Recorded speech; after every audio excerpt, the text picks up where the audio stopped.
नमस्कार, आदाब, सत श्री अकाल, जय भीम, जय जोहार। मेरा नाम है रिंकी वाजपेयी और आप देख रहे हैं एफएससी न्यूज। लगातार खबरें चर्चा का विषय बन जाती हैं। नरेंद्र मोदी ने भारत की जनता के साथ एक बहुत भद्दा मजाक किया है और ऐसा मजाक किया है जो लगातार जनता उसको माफ नहीं करेगी। मुसलमानों को सरेआम घुसपैठिया और ज्यादा बच्चा पैदा करने वाले कहने वाले प्रधानमंत्री ने कहा है कि वो हिंदू मुस्लिम नहीं करेंगे और ये उनका संकल्प है। मतलब उन्होंने संकल्प लिया है कि वो हिंदू और मुस्लिम नहीं करेंगे, लेकिन वो हिंदू और मुस्लिम करते हैं। इसका दावा हम आपको बताते चलें, इसका दावा भी है कि लगातार वो हिंदू मुस्लिम करते हैं, ये सच है। वाराणसी से लोकसभा चुनाव के लिए नामांकन करने से पहले एक न्यूज चैनल को दिए गए इंटरव्यू में मोदी ने कहा कि वो भी हिंदू मुसलमान नहीं करेंगे, लेकिन ऐसा नहीं है। वो हिंदू और मुसलमान और धर्म के नाम पर वोट मांगने का काम करते हैं। ज्यादातर आपने मोदी के भाषण में देखा होगा कि लगातार हिंदू और मुस्लिम कर वो वोट मांगते हैं। तो आपको बताते चलें, तो क्या नरेंद्र मोदी को एहसास हो गया है कि मुसलमानों को लेकर उनकी जो घोषित नफरत, कुंठा और झूठ ने उनके चेहरे से विकास पुरुष और विश्व गुरु होने का नकाब उतार डाला है। तो इन्हीं सब तमाम चीजों पर आज हम चर्चा करने वाले हैं। तो वाकई सार्वजनिक जीवन के लायक नहीं रह गए हैं यह मोदी। लगातार वो मंच से हिंदू मुस्लिम को लेकर बहुत सारी बातें कहते रहते हैं। 21 अप्रैल की ही बात है जब उन्होंने एक राजस्थान के एक रैली में मुसलमानों के निहायत भद्दी और भाषा और संकुचित सोच का इजहार करते हुए खुलेआम ज्यादा बच्चा पैदा करने वाला और घुसपैठिया उनको करार दिया था। तो उन्होंने मुसलमानों को ज्यादा बच्चा पैदा करने वाला बताया था। और पहले जब उनकी सरकार थी, उन्होंने कहा था कि देश की संपत्ति पर पहला अधिकार मुसलमानों का है। इसका मतलब ये संपत्ति इकट्ठी करके किसको बांटेंगे? जिनके ज्यादा बच्चे हैं उनको बांटेंगे, घुसपैठियों को बांटेंगे। क्या आपकी मेहनत की कमाई का पैसा घुसपैठियों को दिया जाएगा?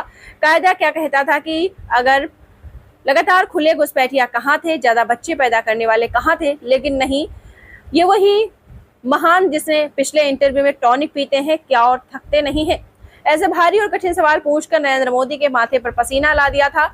ऐसा ही नहीं, दलाल सिंह होते हैं, अपने साहब से सवाल पूछना उनके बौद्धिक और नैतिक हैसियत से बाहर की बात होती है।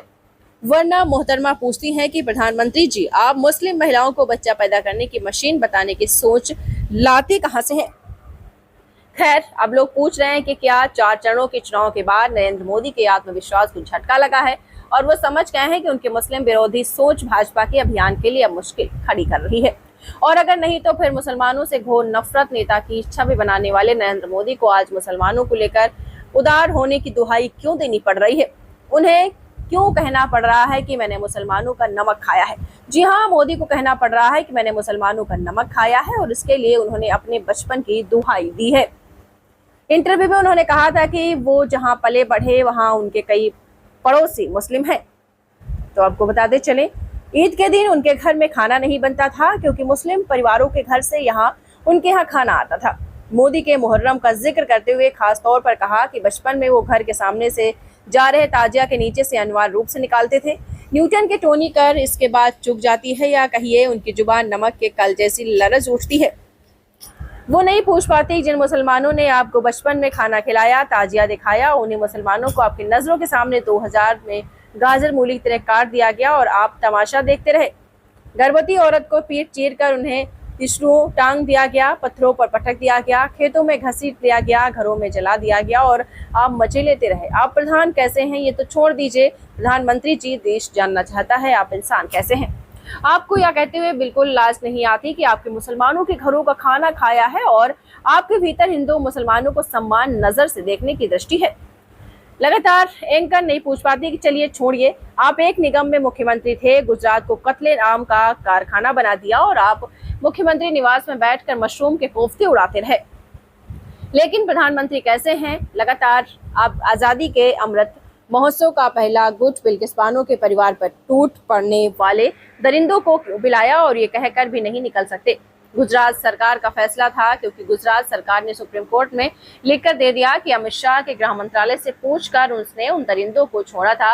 वैसे भी डबल इंजन की सरकार दरिंदों पर हमेशा इतना फिदा क्यों होती है?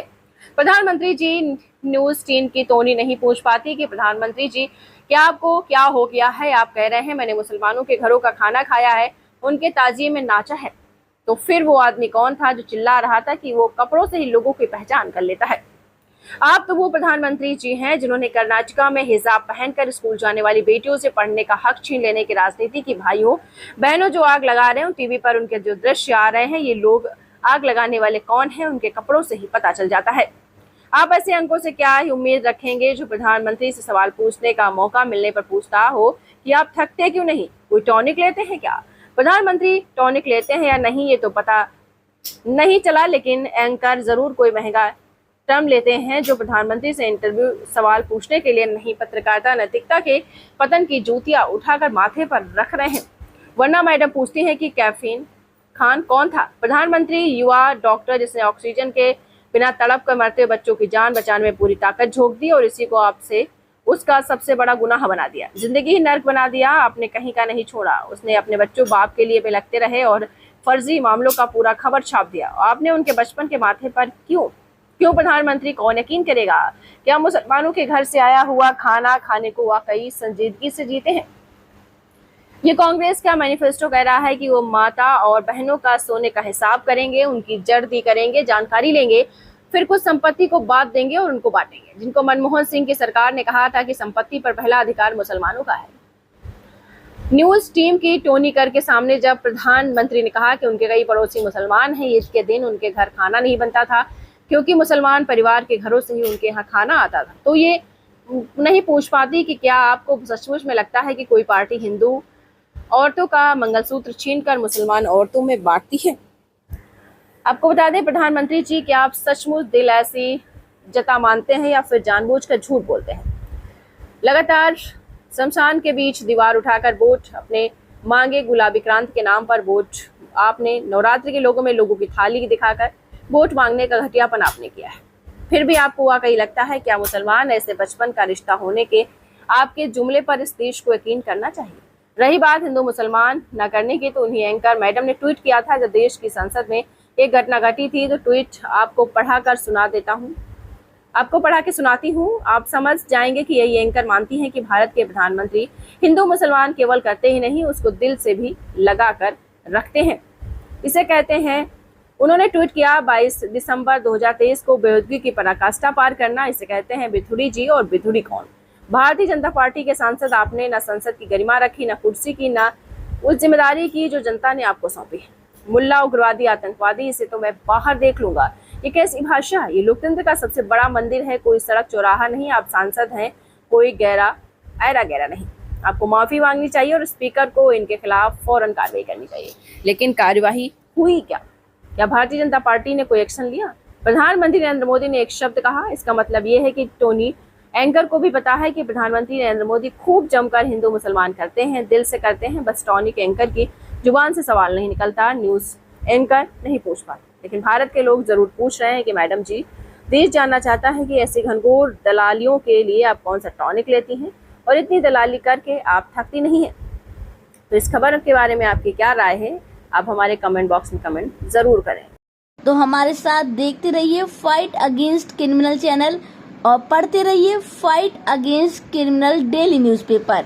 आज की खबर में बस इतना ही। वीडियो को लाइक करें और चैनल को सब्सक्राइब कर लें जिससे आने वाली वीडियो की नोटिफिकेशन आपको मिलती रहे।